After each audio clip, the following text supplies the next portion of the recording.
밤마다 잠 못 이루는 고통으로 정신과에 가야 할지 한의원에 가야 할지 고민하고 계신가요? 정신과 가면 약물 의존만 생기는 거 아닌가? 한의원은 효과가 있을까? 이런 혼란 때문에 수개월, 수년간 불면으로 고생하는 분들이 정말 많습니다.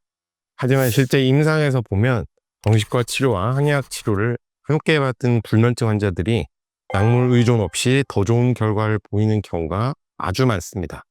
오늘은 정신과 질환 진료를 오래 해온 한의사인 제가 불면증을 어떻게 통합적으로 치료하는지 그 실제 방법들을 솔직하게 공개하겠습니다.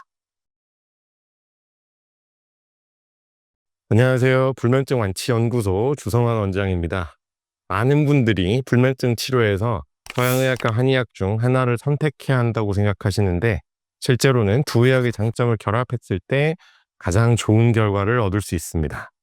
정신의학적인 관점에서는 불면증을 1차성과 2차성으로 구분합니다. 1차성 불면증은 말 그대로 불면증이 유발이 된 것이고요. 2차성 불면증은 우울증, 불안장애, 외상 스트레스 장애 같이 다른 정신과적인 질환이나 수면 무호흡, 하지 불안 증과 같이 신체적인 질환이 불면증의 원인인 경우를 말합니다. 한의학적으로는 심신불안, 감기울결, 신비양어 등의 이름으로 변증으로 접근을 합니다. 중요한 것은 이 두 관점이 상충하는 것이 아니라 서로 보완한다는 점입니다. 정신의학적 진단을 통해서 정확한 원인을 파악하고 한의학적 치료로 근본적인 개선을 도모하는 것이 근본 치료의 핵심입니다. 먼저 정신의학과의 진단 과정을 설명드리겠습니다. 체계적인 면담을 통해서 수면 패턴, 동반 증상, 가족력, 복용약물, 생활습관 등을 종합적으로 평가하게 됩니다. 치료 시에는 수면 다운 검사나 심리 검사들도 시행을 하게 됩니다.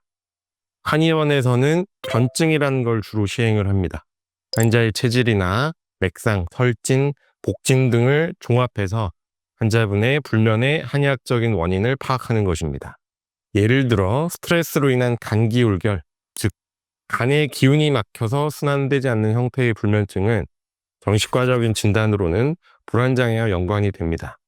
심허담요형, 즉 심장 기운이 약하고 담과 열이 뭉쳐있는 형태의 불면증은 주로 환자분들이 가슴 두근거림 증상을 호소하시는 경우가 많은데 이는 정신과적인 진단으로는 공황장애나 불안장애와 연관이 주로 됩니다. 음허화왕형, 즉 몸에 진액이 부족해서 열이 위로 떠서 일어나게 되는 불면증은 갱년기 여성들에게서 굉장히 많이 나타나고요. 이는 정신과적인 진단에서 호르몬 변화에 따른 우울증 등과 좀 더 관련이 됩니다. 이렇게 두 의학의 진단을 종합하면 불면증의 전체적인 그림을 더 선명하게 파악을 할 수 있습니다. 치료에서 가장 먼저 접근해 볼 수 있는 것은 비약물적인 치료입니다. 정신의학에서는 이제 수면 인지 행동 치료, 즉 CBTI라는 방법을 사용합니다. 이는 수면에 대한 잘못된 생각과 평소 잘못된 행동 패턴을 교정하는 치료법입니다. 환자분들 예를 들면 8시간 무조건 자야 해.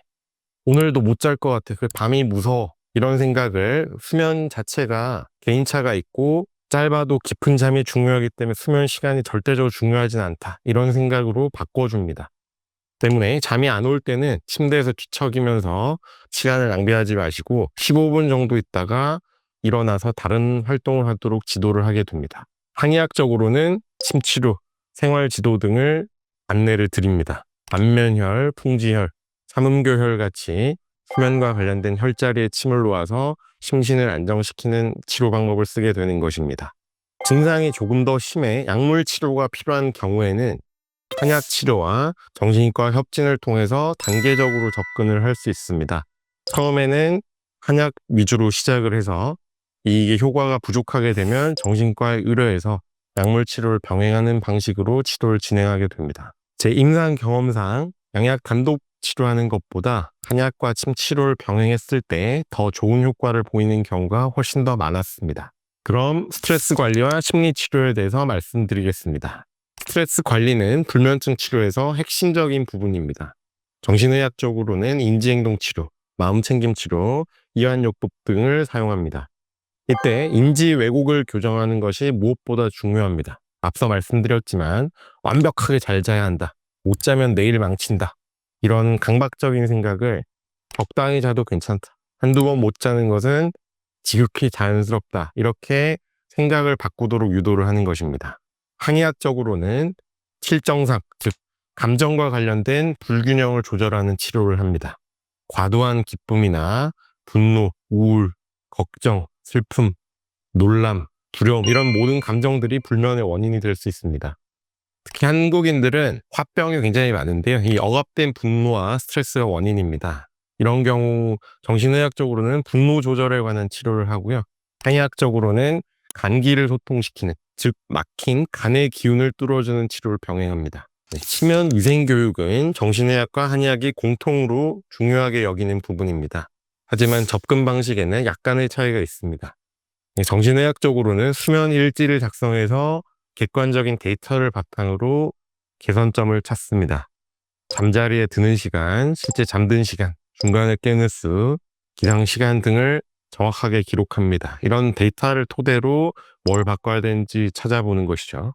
한의학적으로는 생체 리듬과 자연의 리듬을 맞추는 것을 강조합니다. 해가 지면 점차 활동을 줄이고 해가 뜨면 일어나서 활동을 하는 자연스러운 리듬을 회복하도록 지도를 하는 것입니다. 침실 환경도 중요합니다. 온도는 18에서 20도로 시원하게 유지하고 습도는 40에서 60%가 되도록 조절을 하는 것이 적당합니다. 식사 시간과 내용도 조절을 합니다. 저녁 식사는 잠들기 3시간 전에 마치고 체질에 맞는 소화가 잘 되는 음식을 섭취하도록 지도를 하는 겁니다. 최근 연구 결과들을 보면 통합의학적인 접근의 가능성이 상당히 주목을 받고 있습니다. 실제 임상에서도 한의학과 정신의학을 결합한 치료를 받은 불면증 환자들이 약물 의존성이나 내성 없이 좋은 결과를 보이는 경우가 상당히 많습니다.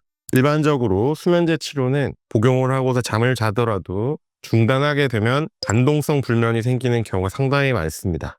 반면에 통합적인 치료는 근본적인 체질 개선, 신체의 건강 상태 개선, 리듬의 자연스러운 회복 등을 통해서 지속적으로 효과를 보입니다. 제가 임상에서 경험했던 대표적인 성공 사례를 말씀드리겠습니다. 만성 우울증으로 5년간 수면제를 복용하던 50대 여성 환자분이 있으셨습니다. 이분은 한약 치료와 정신과 협진을 통한 인지행동 치료를 병행하면서 3개월 만에 수면제를 완전히 끊을 수 있으셨고요. 1년 정도 지난 후에도 좋은 상태를 여전히 유지하고 계십니다. 자, 그럼 언제 정신과 진료하는 한의사를 찾아야 되느냐? 이걸 정리해 드리겠습니다. 먼저 한 달 이상 지속되는 만성 불면증 혹은 우울이나 불안 증상이 동반되는 경우, 그리고 여러 치료를 시도했지만 효과가 전혀 없었던 경우입니다. 또 약물 의존성이나 내성을 피하고 싶은 분들, 근본적인 체질 개선을 원하는 분들, 그리고 재발 없는 완전한 치료를 원하는 분들에게 적합합니다. 불면증은 충분히 치료가 가능한 질환입니다. 더 이상 혼자 고민하지 마시고 전문가의 도움을 받으시기를 바랍니다. 이상으로 내용 좋으셨으면 구독과 좋아요, 알림 설정 부탁드립니다. 감사합니다.